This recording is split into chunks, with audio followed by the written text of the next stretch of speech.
देश की premium investigation agency के रूप में 60 वर्ष का सफर आपने पूरा किया है। ये 6 दशक निश्चित रूप से अनेक उपलब्धियों के रहे हैं। आज यहां सीबीआई के मामलों से जुड़े सुप्रीम कोर्ट के फैसलों का संग्रह भी जारी किया गया है। ये सीबीआई के बीते वर्षों के सफर को दिखाता है। कुछ शहरों में सीबीआई का नया दफ्तर हो, ट्विटर हैंडल हो, अन्य व्यवस्थाएं जिनका आज शुभारंभ हुआ है, वो निश्चित रूप से सीबीआई को और सशक्त करने में अहम भूमिका निभाएंगे। सीबीआई ने अपने काम से, अपने कौशल से सामान्य जन को एक विश्वास दिया है। आज भी जब किसी को लगता है कि कोई केस असाध्य है, तो आवाज उठती है कि मामला सीबीआई को दे देना चाहिए। लोग आंदोलन करते हैं कि केस उनसे लेकर के सीबीआई को दे दो।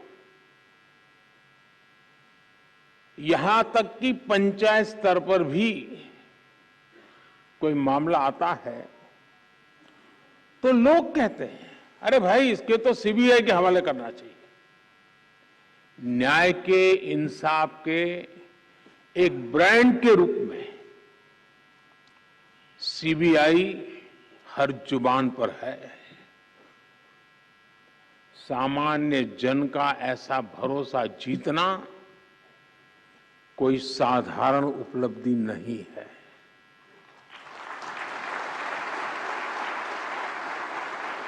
और इसके लिए पिछले 60 वर्षों में जिन ने योगदान दिया है, इस संगठन में रहे सभी अधिकारी, सभी कर्मचारी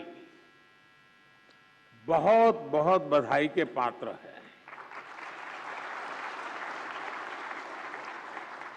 अभी यहां कई साथियों को उत्कृष्ट सेवा के लिए पुलिस मेडल से भी सम्मानित किया गया है। जिनका सम्मान करने का मुझे अवसर मिला है, जिनको सम्मान प्राप्त हुआ है, उनको, उनके परिवारजनों को मेरी तरफ से बहुत बहुत बधाई।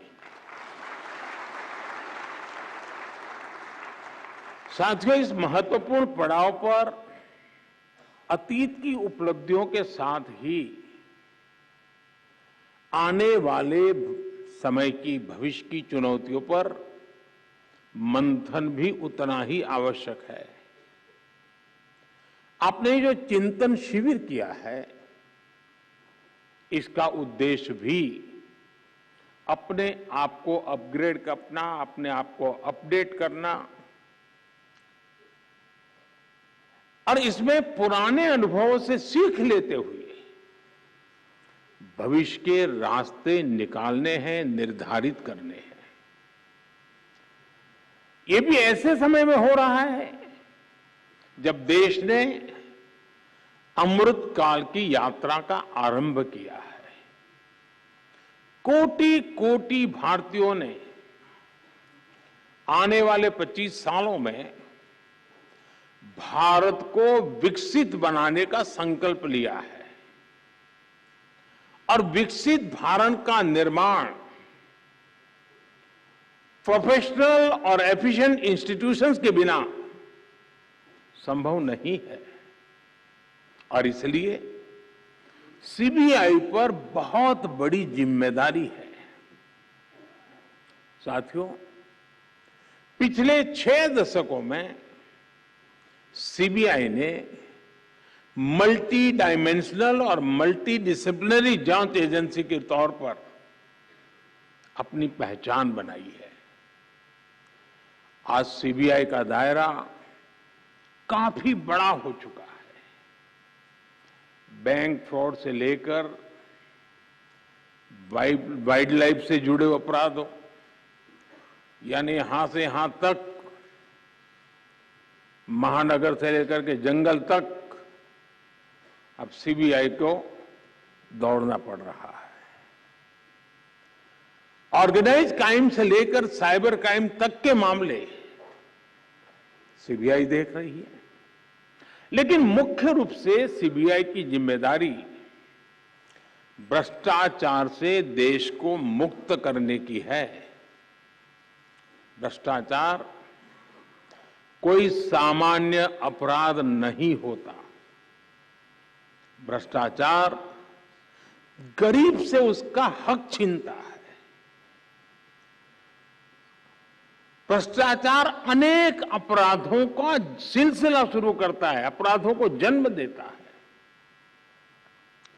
भ्रष्टाचार लोकतंत्र और न्याय के रास्ते में सबसे बड़ा रोड़ा होता है। विशेष रूप से जब सरकारी तंत्र में भ्रष्टाचार हावी रहता है तो वो लोकतंत्र को फलने फूलने नहीं देता। जहां भ्रष्टाचार होता है वहां सबसे पहले युवाओं के सपने बलि चढ़ जाते हैं, युवाओं को उचित अवसर नहीं मिलते। वहां सिर्फ एक विशेष इकोसिस्टम ही फलता फूलता है। भ्रष्टाचार प्रतिभा का सबसे बड़ा दुश्मन होता है और यहीं से भाई भतीजावाद, परिवारवाद पनपता रहता है और अपना शिकंजा मजबूत करता रहता है। जब भाई भतीजावाद और परिवारवाद बढ़ता है तो समाज का, राष्ट्र का सामर्थ्य कम होता जाता है और जब राष्ट्र का सामर्थ्य कम होता है तो विकास अवश्य प्रभावित हो जाता है। दुर्भाग्य से गुलामी के कालखंड से करप्शन की एक लेगेसी हमें मिली है, लेकिन दुख इस बात का है कि आजादी के बाद के अनेकों दशकों तक इस लेगेसी को हटाने के बजाय किसी न किसी रूप में कुछ लोग उसको सशक्त करते गए। साथियों, आप याद कीजिए 10 वर्ष पहले जब आप गोल्डन जुबिली मना रहे थे तब देश में क्या स्थिति थी? तब की सरकार के हर फैसले, हर प्रोजेक्ट सवालों के घेरे में थे। करप्शन के हर केस में पहले के केस से बड़ा होने की होड़ लगी हुई थी। तूने इतना किया तो मैं इतना करके दिखाऊंगा। आज देश में इकोनॉमी की साइज के लिए लाख करोड़ यानी ट्रिलियन डॉलर की चर्चा होती है, लेकिन तब घोटालों की साइज के लिए लाख करोड़ की टर्म मशहूर हुई थी। इतने बड़े बड़े घोटाले हुए, लेकिन आरोपी निश्चिंत थे। उन्हें पता था कि तब का सिस्टम उनके साथ खड़ा है। और इसका असर क्या हुआ? देश का व्यवस्था पर भरोसा टूट रहा था। पूरे देश में करप्शन के खिलाफ आक्रोश लगातार बढ़ रहा था। इससे पूरा तंत्र छिन्न भिन्न होने लगा। लोग फैसला लेने से बचने लगे। पॉलिसी पैरालिसिस का माहौल बन गया। इसने देश का विकास ठप कर दिया। देश में आने से निवेशक डरने लगे। करप्शन के उस कालखंड ने भारत का बहुत ज्यादा नुकसान किया। साथियों, साल 2014 के बाद हमारा पहला दायित्व व्यवस्था में भरोसे को फिर कायम करने का रहा और इसलिए हमने काले धन को लेकर, बेनामी संपत्ति को लेकर मिशन मोड पर एक्शन शुरू किया। हमने भ्रष्टाचारियों के साथ साथ भ्रष्टाचार को बढ़ावा देने वाले कारणों पर प्रहार करना शुरू किया। अब याद कीजिए, सरकारी टेंडर प्रक्रियाएं, सरकारी ठेके, ये सवालों के सबसे बड़े घेरे में थी। हमने इनमें पारदर्शिता को प्रोत्साहन दिया। आज जब हम 2G और 5G स्पेक्ट्रम के आवंटन की तुलना करते हैं तो अंतर साफ साफ नजर आता है। आप भी जानते हैं, अब केंद्र सरकार के हर विभाग में खरीदारी के लिए जेम यानी गवर्नमेंट ई मार्केट प्लेस की स्थापना की गई है। आज हर विभाग ट्रांसपेरेंसी के साथ इसी डिजिटल प्लेटफॉर्म पर अधिक से अधिक खरीदारी कर रहा है।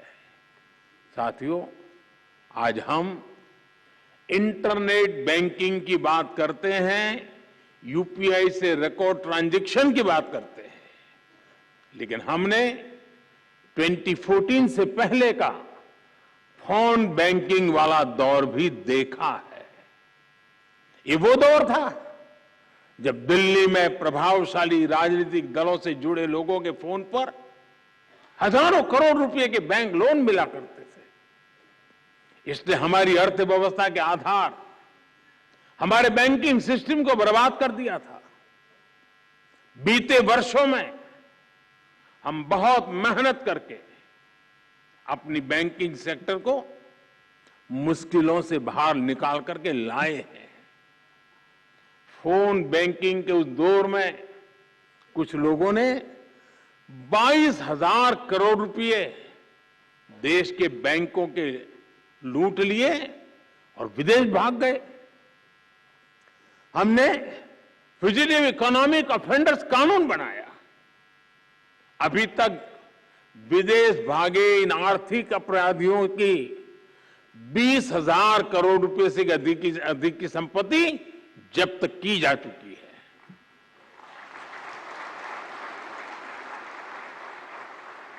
साथियों, भ्रष्टाचारियों ने देश का खजाना लूटने का एक और तरीका बना रखा था जो दशकों से चला आ रहा था। ये था सरकारी योजनाओं के लाभार्थियों से लूट। पहले की सरकारों में जो मदद गरीब लाभार्थियों के लिए भेजी जाती थी वो बीच में ही लूट ली जाती थी।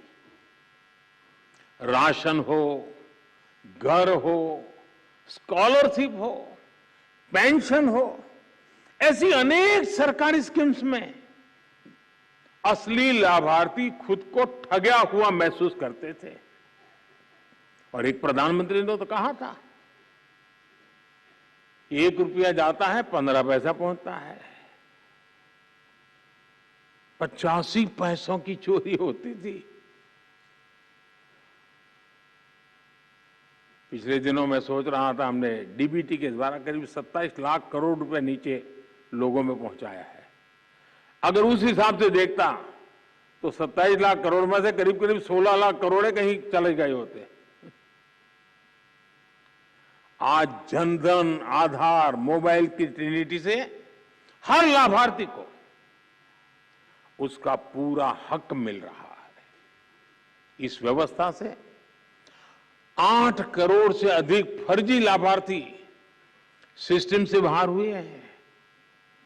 जो बेटी पैदा नहीं हुई वो विधवा हो जाती थी और विधवा पेंशन चलता था।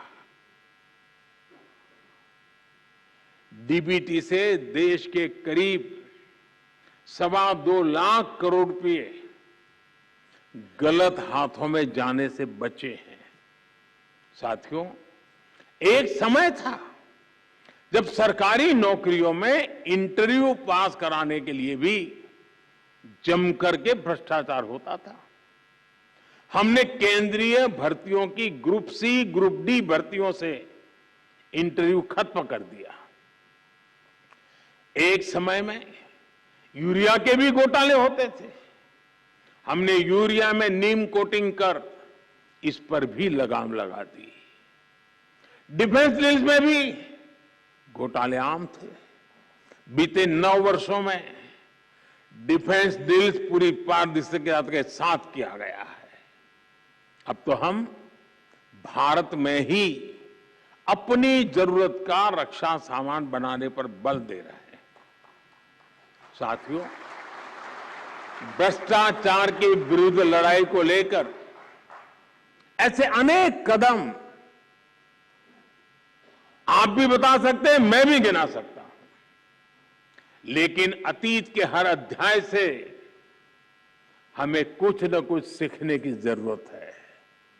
दुर्भाग्य से भ्रष्टाचार से जुड़े मामले वर्षों तक खींचते चले जाते हैं। ऐसे मामले भी आए हैं जिसमें एफआईआर होने के 10 साल बाद भी सजा की धाराओं पर चर्चा चलती रहती है।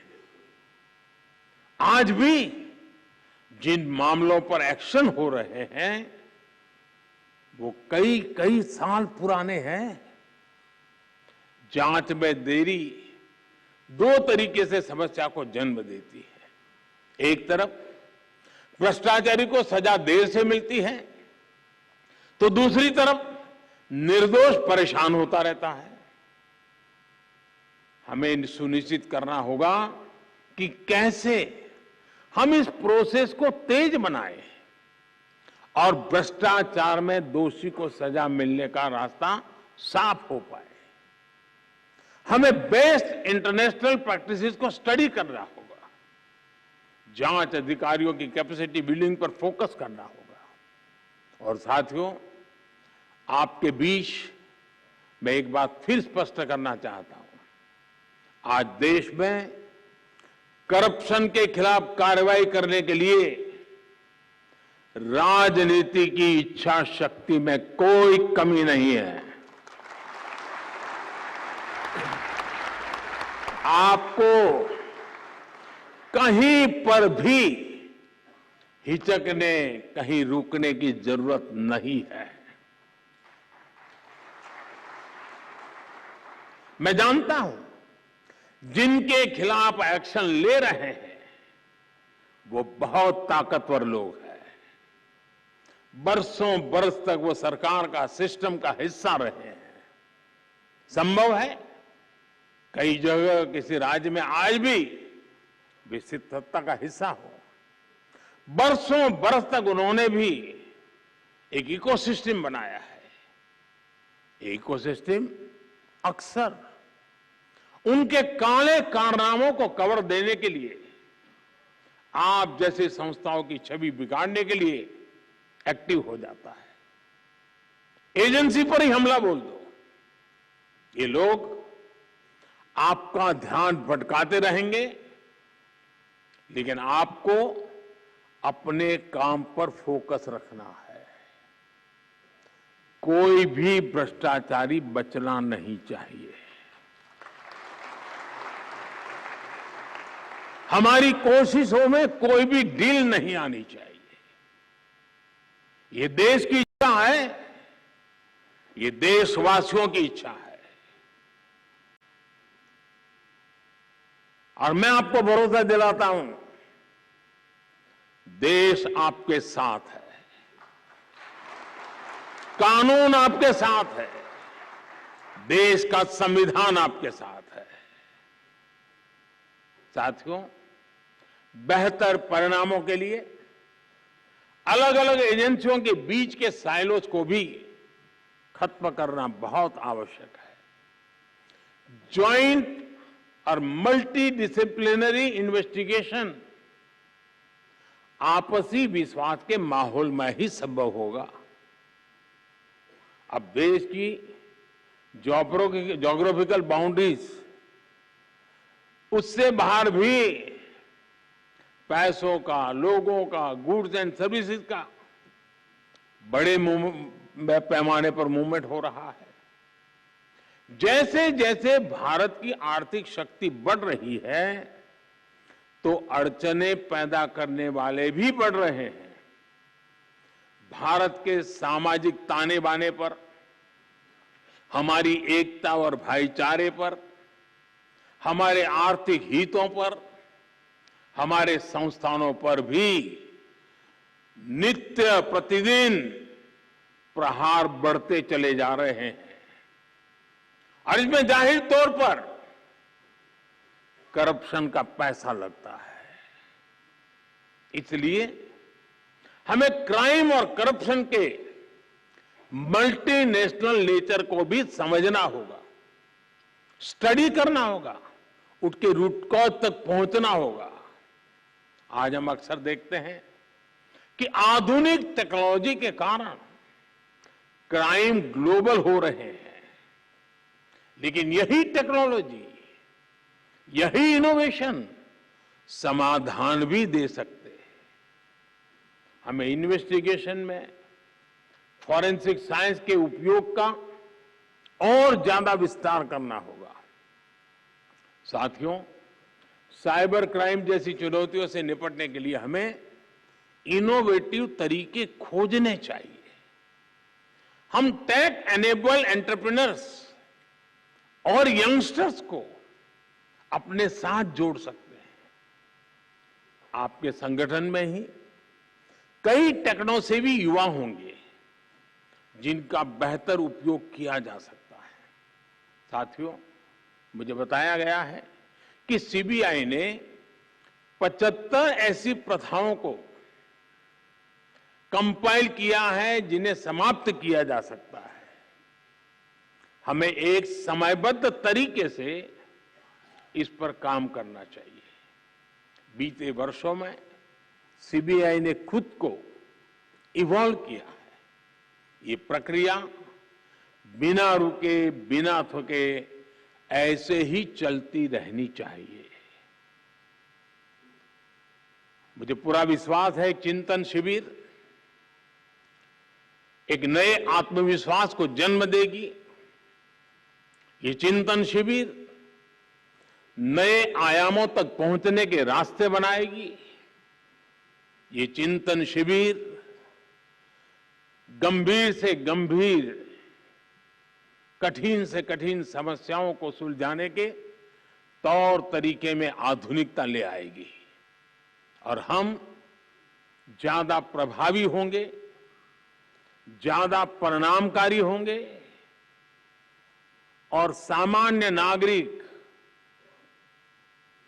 न बुरा करना चाहता है, न बुरा उसको पसंद है।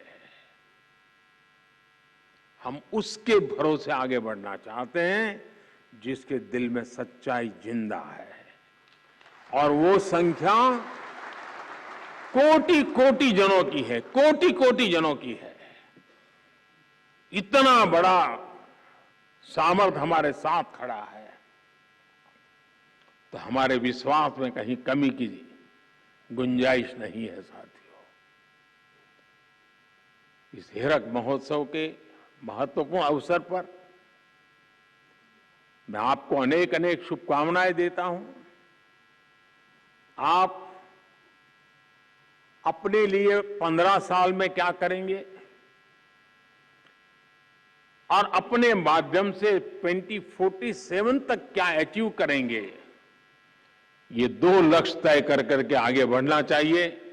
15 साल इसलिए कि जब आप 75 के होंगे तब आप कितने सामर्थ्यवान, समर्पित, संकल्पवान होंगे और जब देश 2047 में शताब्दी मनाता होगा तब इस देश की आशा अपेक्षाओं के अनुरूप आप किस ऊंचाई पर पहुंचे होंगे, वो दिन देश देखना चाहता है। मेरी आपको बहुत शुभकामनाएं।